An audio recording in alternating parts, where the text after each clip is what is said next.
Hello everyone and welcome! I got a lot of questions regarding the new workshop animations Riot released. So I decided to make this video and clarify what they are, why they exist and what relevance they have to the lore. As said in the Nexus post about this workshop, Riot likes to experiment with different techniques of exploring the behavior of new champions and skins. But not every experiment ends up being a standalone piece ready for release. These pieces of art are usually saved for a possible later use in a much better project. Riot calls this collection of character exploration the League Animation Workshop. So in the end, the purpose of these animations is showing the players the behavior of these champions on a deeper level. None of these animations are part of their lore, but they don't go against the lore either. I'll explain this better as we go along, but before that, I want to show you other examples of unreleased character exploration. Those of you who read the Nexus posts may know about the audio samples. Before the graphic designers have a shot at sculpting and animating certain champions or skins, if they are faster, the audio department may release a sample of what that champion would sound like. I can imagine how much that would help with the creation of a character. Here is an example of the audio exploration released for Dragon Sorceress Zyra.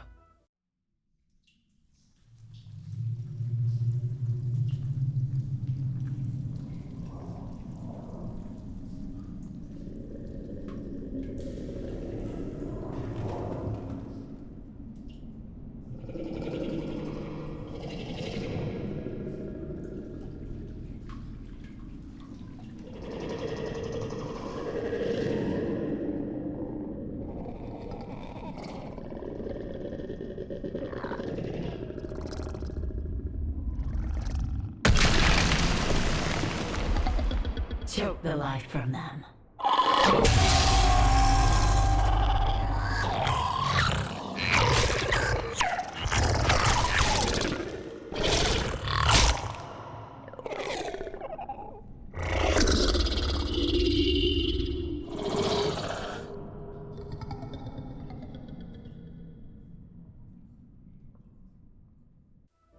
What Riot probably uses the most, simply because it is the easiest way to explore champions' background, is slideshows. In Riot's League of Legends art book, you can find an entire story about Miss Fortune, pictured through slideshow.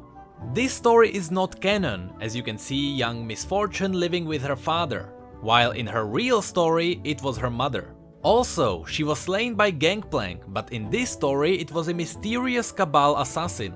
Things like these are not part of the story, but they show us how the champion would behave in certain situations. So again, while none of this is canon, some of these explorations may be inspired by parts of their stories. After all, the rule is that it can't go against the lore. So let's hop onto the first animation about Miss Fortune. Here's a short clip.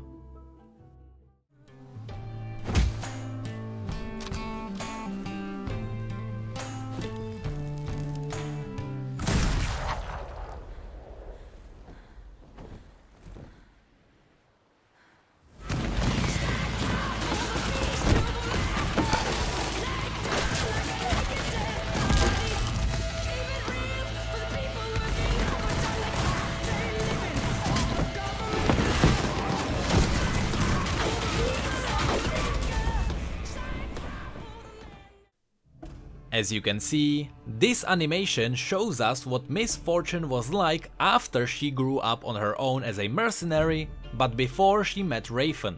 I didn't realize one thing, and my Discord chat had to tell me. At the beginning, you can see Miss Fortune holding a bent coin. Now, I was wondering how it got bent. I was looking for a coin blocking a bullet or something like that. It was after you guys told me that it all clicked together. She bent the coin herself to see if it was real, and of course she found out it was fake money. So what did she do? She shot down all the ship's crew with her mother's guns. In the end, it seemed like she was willing to let the last guy run away. This was shown by her releasing the spider. But because the spider and the guy tried to kill her anyway, she had to take him down too. That's why this animation is called Surrender. Those of you who paid attention to the previous slideshow may have noticed that this animation was inspired by its concept. The next animation was about Zed. Again, here's a short clip.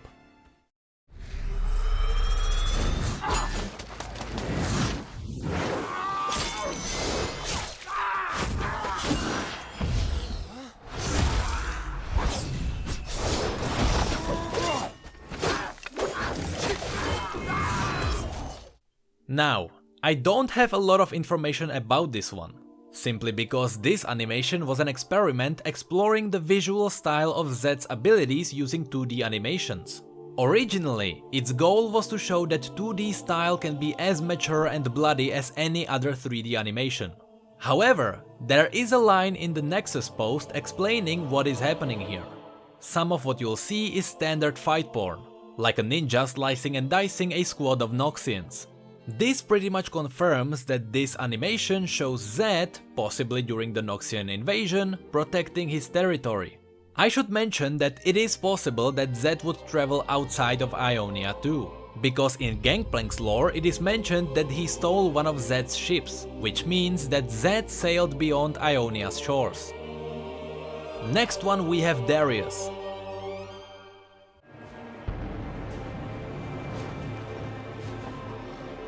Fear.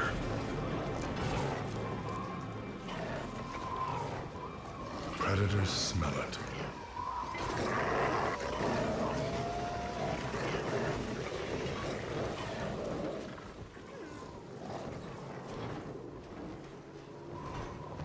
And walk away when they don't. Now this one caught my attention. This animation was specifically made to show his personality. It is also in 3D because they had the model from previous cinematic. So first of all, he is in Freljord. Now, the wolves have red glowing eyes, probably just for the artistic effect. However, it is possible that because he is in Freljord, these could be the wargs conjured by the black magic we saw in Vayne's lore. But the chances are that the narration and animation teams didn't cooperate on this one, so I don't think it is true. As I said before, the goal of this animation was to show us Darius's lack of fear, which is shown not only by his casual drinking, but also by the fact that he doesn't even have his axe on him. The last one, released just yesterday, is about Lux.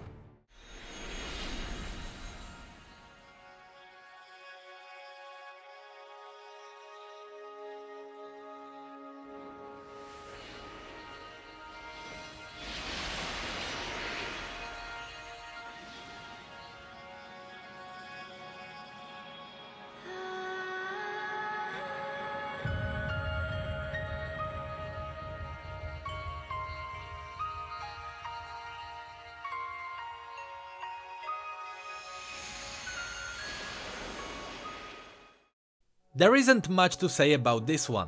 It portrays her fear of her own power perfectly, followed by her confidence which she gained after practicing how to use it in private. This animation tells you how much she owns who she really is, inside a city which would banish her for sorcery. Also notice the clever use of lamplight at the top of the paper, showing us where the sun is. Also, it is safe to say that either this animation was inspired by, or it inspired, the art style used for Demasia's lore. And there is also the fact that up until the point she gets her armor, in case you didn't notice, she is actually naked.